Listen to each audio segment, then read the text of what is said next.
Assalamualaikum warahmatullahi wabarakatuh. Waalaikumsalam warahmatullahi wabarakatuh. Alhamdulillah. Salatu wassalamu ala Rasulillah Muhammad ibn Abdullah wa ala alihi wa sahbihi wa mawala. Allahumma salli wa sallim ala sayyidina Muhammadin wa ala alihi wa ashabihi wa azwajihi wa dzurriyyatihi wa tabi'in tabi'in lahum bi ihsan ila yaumiddin wa alaina ma'ahum bi rahmatika ya arhamar rahimin. Jadi di dalam kita menuntut ilmu itu ada hal yang penting. Kalau kita merujuk ke Rasulullah sallallahu alaihi wasallam, baginda Nabi Agung Nabi kita Nabi Muhammad sallallahu alaihi wasallam itu pada dasarnya beliau itu diutus tidaklah kecuali untuk menyempurnakan akhlak. Diutamima makarimal akhlak, untuk menyempurnakan akhlak, untuk memperbaiki daripada akhlak. Nah, ini mengisyaratkan sama kita bahwasanya layaknya mereka para soleh, para solihin, para ulama, para alim ulama. Para alim ulama itu ngajarin kita tuh supaya untuk mementingkan atau mengutamakan, memprioritaskan belajar akhlak. Ya kan? Jadi untuk akhlak itu sendiri, bagaimana mungkin akhlak itu akan kita capai dengan sesuatu yang sangat sebentar? Tidak mungkin akhlak itu bisa kita capai dengan waktu yang sesaat atau waktu yang sebentar. Bahkan tidak nutup kemungkinan di zaman sekarang pun, kalau kita perhatikan, kalau kita toleh secara baik, banyak orang-orang yang berilmu atau orang yang berilmu. Orang yang berilmunya tinggi, bahkan sekolahnya tinggi-tinggi, akan tetapi untuk akhlaknya itu masih minim. Kenapa? Dikarenakan tidak mempelajari akhlak atau adab terlebih dahulu layaknya yang diajarin oleh para alim, para soleh. Ya, kecuali mereka ngejarnya ilmu itu yang mereka kejar. Apakah dalam menuntut ilmu kita tidak perlu sungguh-sungguh? Sangat perlu. Ya. Dikisahkan Syekh Abdul Qadir Al-Jilani. Syekh Abdul Qadir Al-Jilani. Ya. Itu pensyiar agama Islam di negeri Indonesia. Beliau itu pernah suatu ketika dalam keadaan sedang menuntut ilmu dengan perbekalan yang habis. Jadi dia habis bekal, ya kan? Dengan perbekalan yang habis, bekal dia habis. Nah, di tengah padang pasir yang gersang, tengah padang pasir yang sangat gersang. Di tengah padang pasir yang sangat gersang, beliau kehabisan bekal makanan. Nah, dalam keadaan seperti itu beliau tuh hendak pingsan, hampir pingsan. Tiba-tiba di tengah padang pasir beliau, Syekh Abdul Qadir Al-Jilani, nengok ada rumputan, pepohonan yang kecil yang tumbuh kehijauan. Jadi untuk ngambil hal itu beliau merangkak, menolak kelelahan, kelaparan. Melangkah beliau di tengah-tengah padang pasir, merangkak tanpa peduli dengan terik matahari. Ya kan, tanpa peduli dengan terik matahari beliau merangkak. Ya, tiba-tiba sampai beliau dan beliau makan. Artinya di situ ada kesungguhan Syekh Abdul Qadir Al-Jilani di dalam menuntut ilmu. Tapi ada tak budi pekerti yang beliau ajarin dalam itu? Ada. Di mana letak budi pekertiannya? Di budi pekertinya di saat, kalau kita ngambilnya, di saat seseorang itu sudah benar-benar membutuhkan sesuatu, dianggap sesuatu itu penting, sehingga dia melumpuhkan diri dia. Ya kan? Melumpuhkan diri dia. Dalam keadaan seperti itu beliau ngerasa hina. Diri kita hina. Jadi ngajarin untuk menghinakan diri. Kemudian ada lagi, ada. Kalau dalam kata beliau, bahwasanya air laut itu laut itu besar kan? Banyunya banyak, airnya banyak, air laut itu banyak. Ada seseorang naik perahu ke tengah laut. Dia ini punya niat. Apa niatnya? kepengen ngeringi air laut untuk ngambil berlian yang ada di dalam laut. Seorang nelayan pakai perahu kecil ke tengah-tengah laut, punya niat hatinya kepengen ngeringi air laut. Ngapa? Karena dia punya misi bahwasanya dia nak ngambil berlian yang ada di dalam dasar lautan. Jadi dia kepengen ngeringi air laut. Nah, dia keringin. Dia ambil air laut. Pakai tembok. Dayung air laut. Bawa lagi ke pinggir, buang. Tengah lagi, ambil lagi. Buang. Tengah lagi, ambil lagi. Kira-kira bakal kering tak air laut itu? Ya. Mana nak kering air laut? Terus kalau orang nengok dia nih tadi. Si nelayan ini tadi. Orang-orang yang berpikiran normal. Ada orang-orang berpikiran waras. Kalau dia nengok nelayan ini, apa yang bakal keluar dari lisan ngomongin dia? Orang gila, orang stres. Apalagi pas ditanya, memangnya ngapa? Ente nak ngeringi air laut ni mana bisa lah, tak mungkin. Ya, dia ngomong, tak aku, pasti aku bisa ngeringinya. Karena aku ada nak ambil, itu berlian di dalam air laut itu, dalam laut itu. Ya, pasti dia mau stres ente ini. Tak bakal kering, tapi dia tetap istiqomah. Dia tetap istiqomah ngeringi air laut untuk ngambil berlian yang ada di dalam laut. Ya.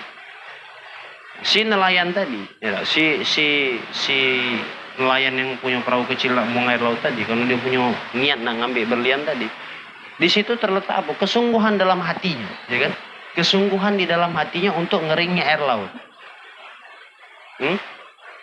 Allah Subhanahu wa Ta'ala itu sang maha melihat, sang maha mendengar, sang maha mengetahui apa yang tersembunyi dalam hati kita, ya kan?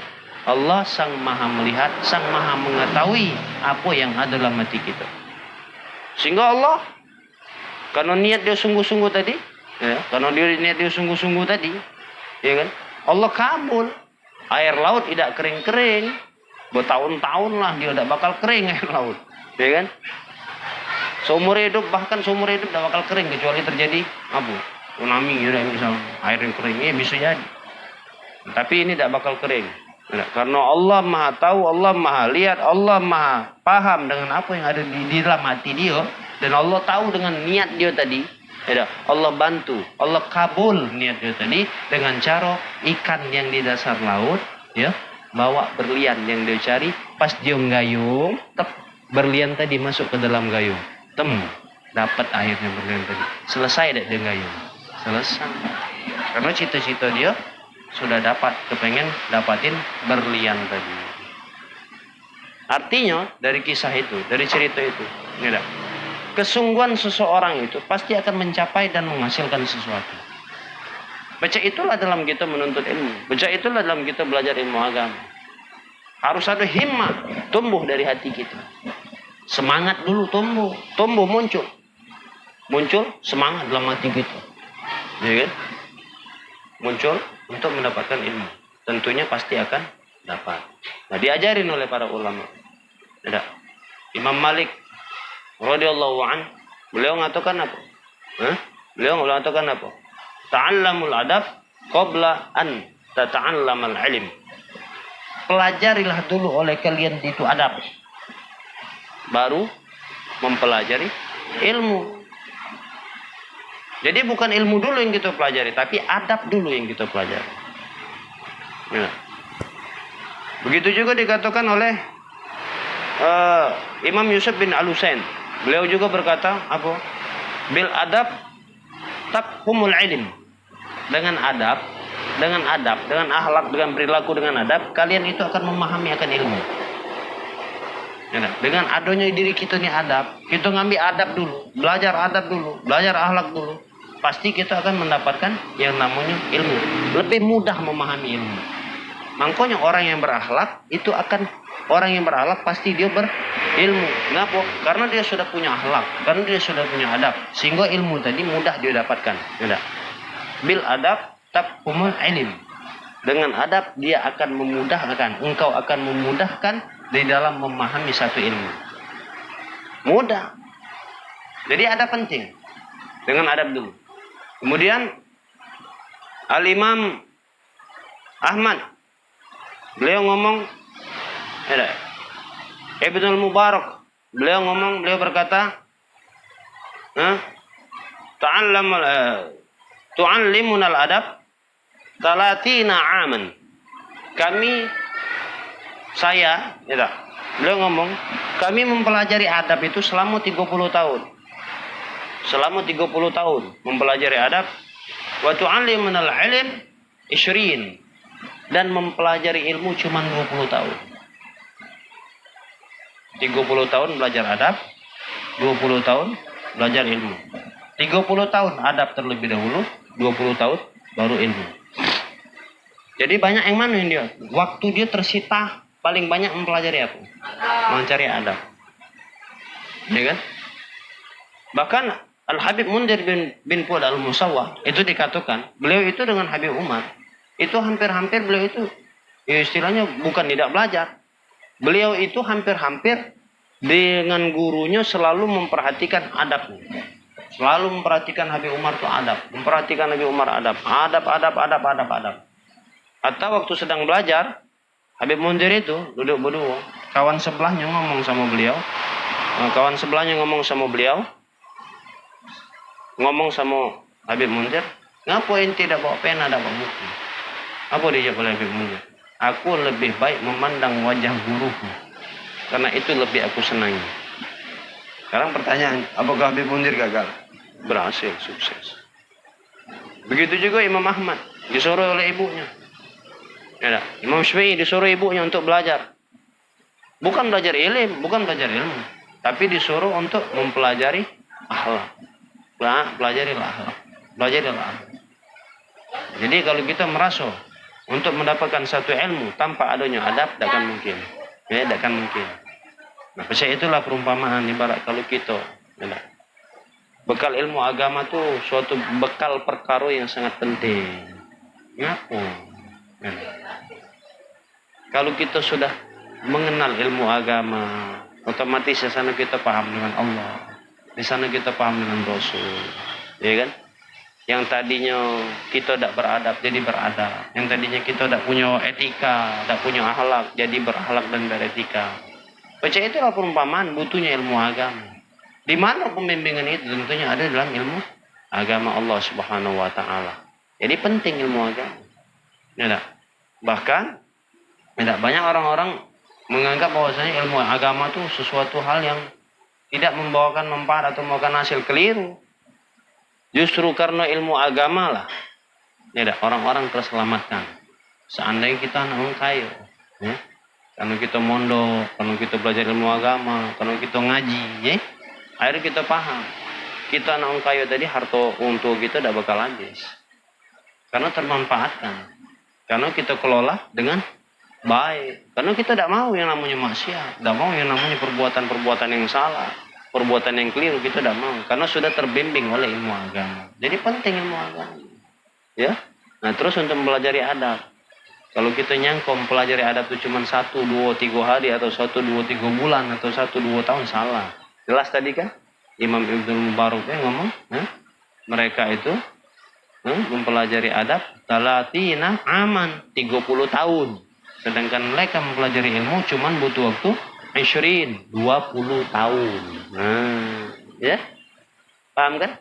Jadi tanamkan himmah di hati kita untuk mempelajari ilmu dengan cara kita mempelajari adab.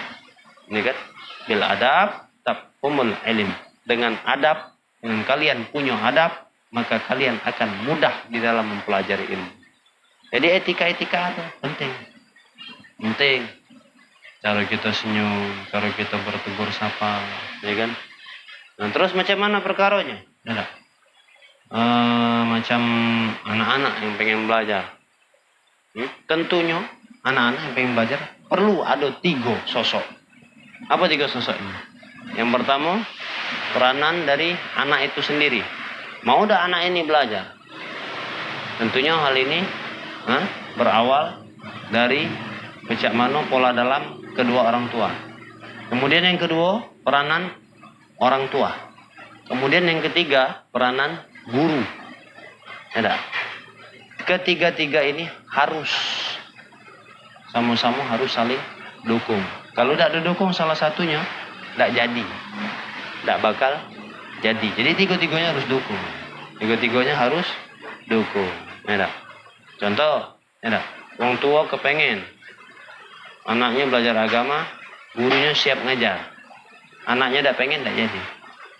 Atau anaknya kepengen, orang tuanya tidak dukung, gurunya siap ngajar, juga tidak jadi. Ya kan? Juga tidak jadi. Ngapa?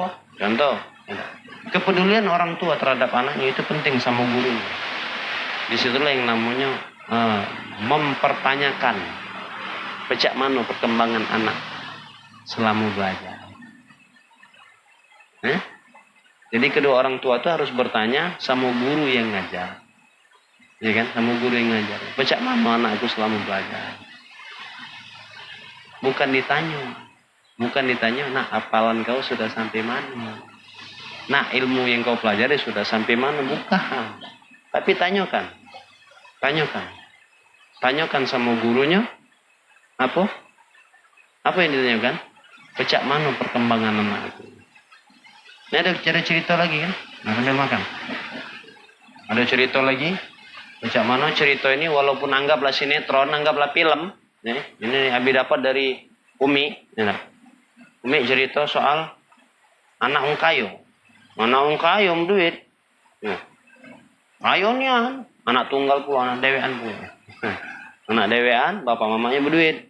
Bapak mamanya kan sibuk cari duit. Mamanya sibuk cari duit. Yang ibunya sibuk berkarir. Yang bapaknya sibuk cari duit. Jadi apa yang terjadi?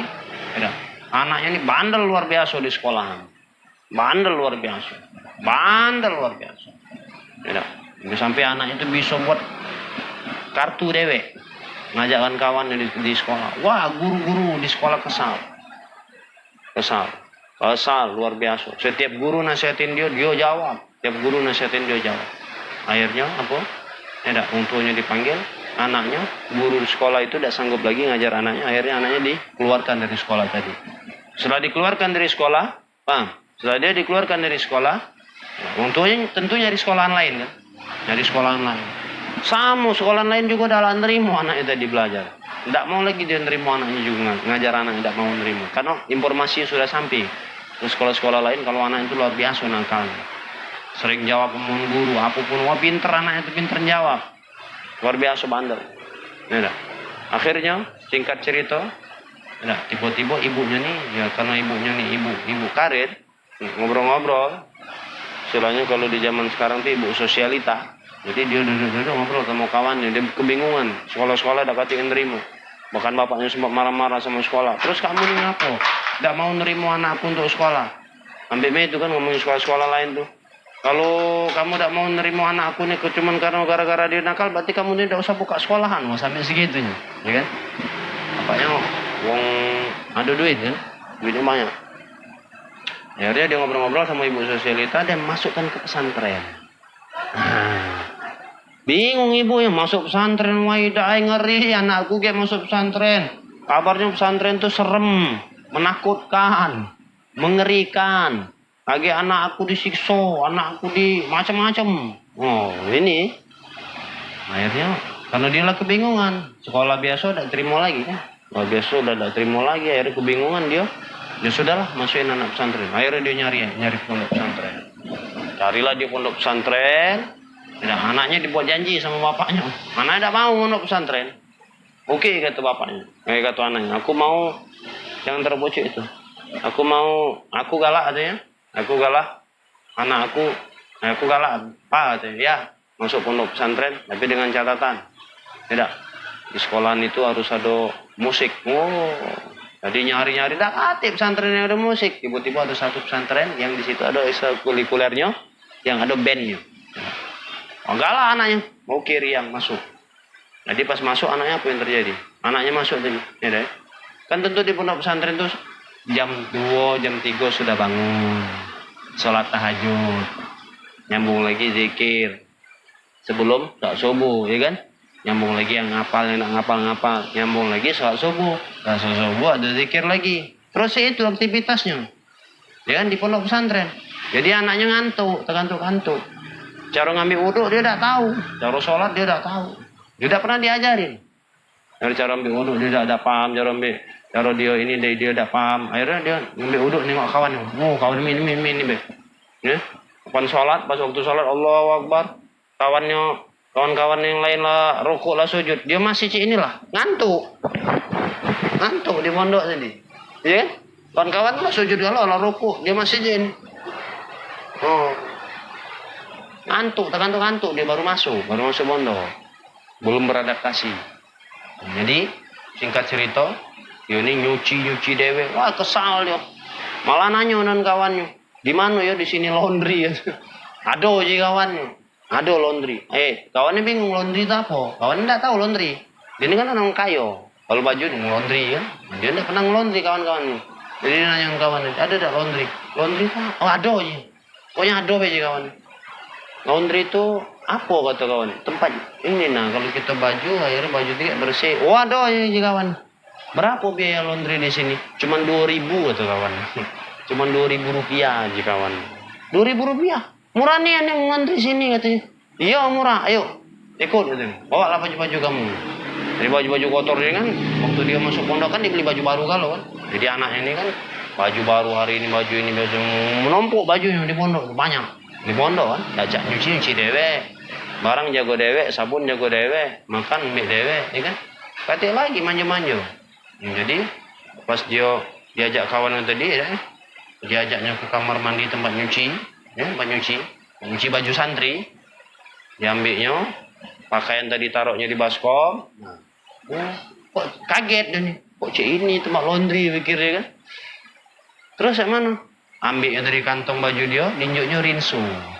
Rinso harga ini katanya. Ini rinso, sini uangnya 2.000. Ambil ada 2.000, ini rinso.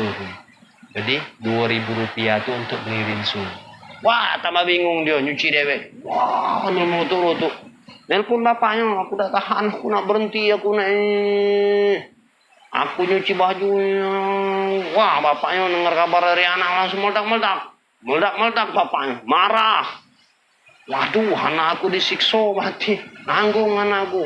Makan kami iwak asin terus Pak Bu, iwak asin bae makan kami di sini tempe, lauk iwak asin, lauk tahu, lauk telok sikok dibelah dua, wah ada lemah. Anaknya berutuk. Ya sudah kalau gitu. Nah, berarti pondok pesantren ini nyiksa jiwa bapaknya jiwa mamanya. Akhirnya bapaknya ngambil inisiatif nelpon pimpinan pondok tadi. Nelpon marah-marah ayahnya sama pimpinan pondok. Assalamualaikum Pak Ustadz gimana Pak Ustadz? Kenapa anak saya di sana disuruh nyetrika baju sendiri, nyuci baju sendiri, makan lauknya lauk tempe, lauk iwak asin, wah macam-macam bapak nelpon Ustadz ini diem ben. Nah, sudah bapak bicara. Ngomong Ustadz.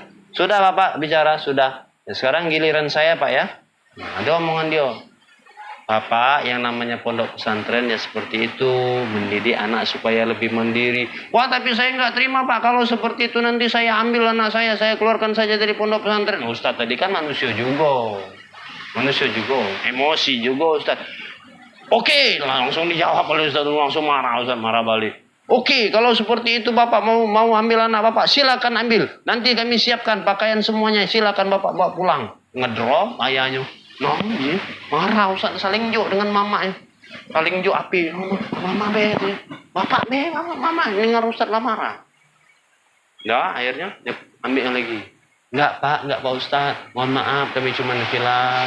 Ya udah Pak. Makanya Pak, namanya anak-anak di pondok pesantren itu diajarin supaya hidupnya mandiri, supaya mereka jadi orang baik, supaya mereka jadi orang soleh. Iya Pak. Karena mikir Bapak amanya tadi. Sekolah-sekolah nanti nerimo kan. Nah, akhirnya dia ngomong ya sudah kalau seperti itu Bapak sama Ibu janji katanya serahkan anak Bapak dan Ibu bersama kami, nanti Bapak sama Ibu lihat hasilnya. Ya Pak Ustaz. Ya sudah. Ya udah dipeduli ke. Lewat sudah hari demi hari, bulan demi bulan lewat Aldi. Ya tiba-tiba nih ada suatu ketika ibunya ulang tahun. Anaknya lah sudah berubah kan? Karena suasana pondok sudah terikut, udah baik. Akhirnya anaknya apa? Nabung. Duit kiriman mama itu nanti ditabung. Udah. Pas tanggal ulang tahun mamanya dibukalah celengan dia tadi. Anaknya sebelum buka celengan tuh lama dia nabung tuh. Dia nengok di pondok pesantren tuh ada mengkena. Ada mengkena untuk sholat ibu-ibu. Dibongkarnya celengan tadi. Pas dibongkar, dia tanya mengkena itu harganya 300.000 lebih. Dibelilah mengkena itu, dia bungkus mengkena itu rapi-rapi, dia buat kado, dia kirim untuk mamanya. Sampailah kado itu ke rumah mamanya pas tanggal ulang tahun mamanya. Pas mamanya tahu kado dari anaknya, kaget. Kaget mamanya nih mamanya kaget. Ya bang, mamanya kaget. Kado dari anaknya, dibukanya. Dibukanya nengok ada surat. Dari anakmu yang tercinta. Oh, ditengok mengkena. Ya Allah, kaget mamanya. Mamanya kaget dapat hadiah mengkena dari anaknya. Ya Allah, seumur-umur aku ini jarang sholat. Anak aku ngirim mengkena. Nangis mamanya dapat berita, dapat hadiah dari anaknya. Dah, akhirnya apa? Akhirnya, dibola waktu liburan, dijemput anaknya balik. Dijemput anak di pondok tadi, balik kan? Balik liburan ke rumah. Nanti liburan tuh, wah Masya Allah, anaknya berubah. Udah, nyapu dewe. Rumah tuh, disapunya, dipelnya.